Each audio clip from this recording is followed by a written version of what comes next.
Hey, everybody, I'm Hillary Atkin from the Atkin Report, and I'm really excited to welcome Kique from The Voice to this edition of Hillary's Happy Hour.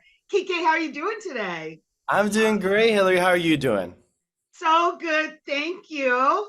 I've got to start off by congratulating you on winning your knockout and moving on to the live shows. Thank you so much. Yeah, it was a blast. I had so much fun. Well, what was it like for you after Gwen announced you as the winner after your knockout performance of Hey Ya by Outcast? And I gotta say, you blew all the coaches away, and Camila saying, I think a star is born. Yeah, it was definitely a surreal moment because, when you work on a song so much, sometimes you lose the shock factor. You lose how good it actually is. And I think that was like a reassuring moment that all the work that I had put into it had paid off. It was also bittersweet seeing Destiny and Rowan, who I thought was going home, and Rowan's one of my closest friends here, so it was really sad to see that. But then once you got saved, it was awesome. So it all worked out. So it was awesome. Well, how are you prepping for the live shows? Lots of vocal warm-ups. No, yeah, we're working on some really, really cool things. I'm gonna do some more of what I did in the knockout round. A lot of interesting versions of songs that you already know and love, and I hope to make you know and love them a little bit more. That's my plan. I think that's one of the really cool things about you, KK, is your rearrangements of these classic songs. So I'm really looking forward. Thank you so much. I'm very excited. But I'd like to rewind your blind audition of Beautiful Girls. And Blake turned first, then Gwen, and then they battled it out for you. But what was going through your mind, and how was that different than you may have imagined that moment to be?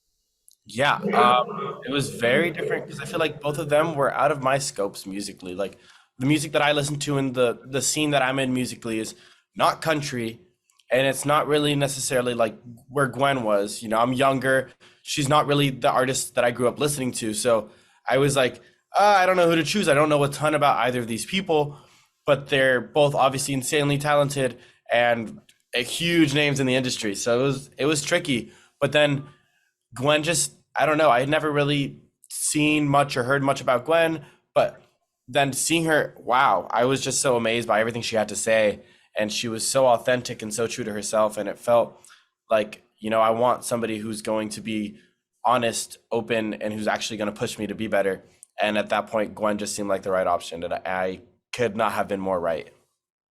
Well, tell us more about the opportunity of working not just with Gwen, but her advisor, Sean Paul. And what are some of the things you've learned from them? Well, Gwen is absurdly talented, and she is this huge name in the industry and understands the industry so well and understands what viewers and listeners want. And it's really, really awesome to get that inside scoop because I come from playing small gigs at like restaurants or little coffee shops, and it's very different. So having her input on some of the things that I was doing was really, really eye-opening. And getting to work with Sean Paul, another one of the biggest names in the music industry, has been featured on countless songs. He's worked with Beyonce, he's worked with some of the biggest names. Was incredible. The insight that they're able to provide just based off of their experiences is unlike any other.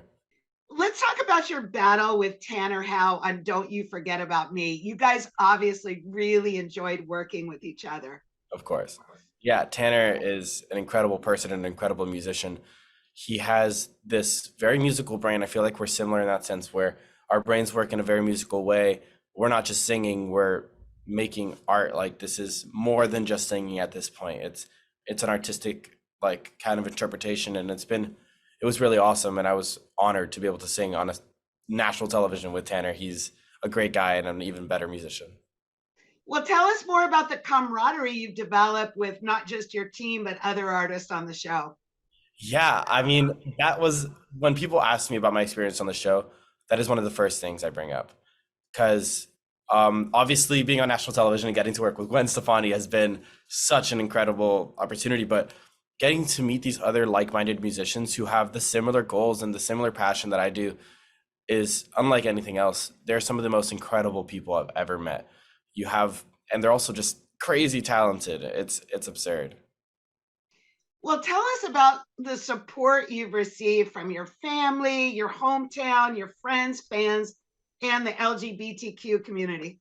Yeah, the support has been otherworldly, man. I mean, my family and my friends always supported me, and they would always go to my gigs and they would support me there. But now that I'm doing this on such a big scale, it's obviously reaching out to a lot more people. So a lot more people are coming out and reaching out and being like, "Hey, I believe in you. We're all gonna vote for you." I get random people that I've met once being like, "Hey, man, I saw you that one time. Remember we talked? I'm voting for you. My entire family's voting for you. My work, my job, everybody I know is voting for you." And it's really, really like heartwarming to see these people that actually care and want to support me, and the LGBTQ community as well. Yeah, I did this interview with I'm Glad, which is a like LGBTQ outreach organization, and it was beautiful to see all the people that like came out and were like in my DMs and they were in my Instagram saying, "Hey, thank you so much." You know, it just made me feel so good seeing somebody like me and seeing somebody who's just like a normal dude, but that's just a normal thing, and it was really, really, really beautiful to see. Well, I'm so happy for you, Kique. And I want to thank you so much for taking time out from rehearsals to join me on Hillary's Happy Hour. Of I want course. to wrap up by lifting a toast to you. Here's to your continued success on The Voice.